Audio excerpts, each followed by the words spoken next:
Hiawatha Bray here, attempting a neat little magic trick, if it works. I'm going to try to turn my hand into a mouse. Yeah, as in computer mouse. People have been trying to figure out for years how you can use just hand gestures to control electronic devices, like computers. Well, here's the latest effort to do just that. It's a little device called a leap motion controller. And you set it down in front of your computer, it projects an infrared beam of light, quite invisible, up from the desk, and it uses that to track where your hands are. And the idea is you're supposed to be able to control things on your computer just by moving your hands. How well does it work?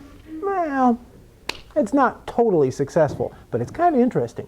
Leap Motion sells for $80 and it's compatible with Windows or Mac computers.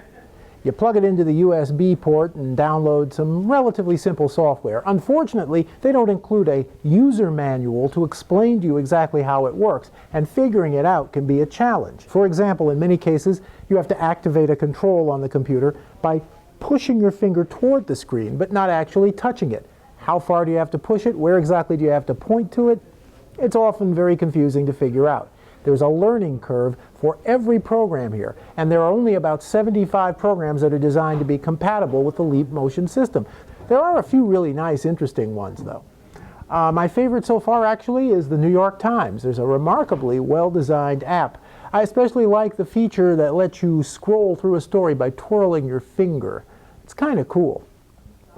But you'll notice if you use it for a while that every single app is a little different in how you have to control it. There aren't standard gestures or movements used in all programs to do the same things. Leap Motion turns out to have its uses in gaming as well. Digit Duel, they've got one there that's designed like a Western movie, and the whole idea is you point at the screen and go bang like you're a gunfighter. It's kind of cool and very funny.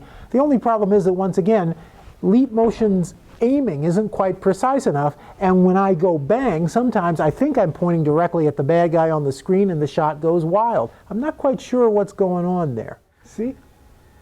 There you go. I can't figure out exactly... Ah, I got him. I got him. Ultimately, my problem with Leap Motion isn't that the technology is still sort of half-baked. It'll probably get better over time. My real problem is that most people don't really need it. It's like a solution to a problem nobody's got, no matter how technically impressive it is. Just last month, the inventor of the computer mouse, Douglas Engelbart, died. He achieved his great work about 46 years ago, I believe it was. But the computer mouse is still with us and working just about as well as ever.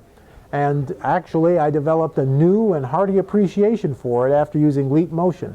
It's a nice try, and some really clever technology has gone into it. But give me an old-fashioned mouse any day. From the Tech Lab, this is Hiawatha Bray.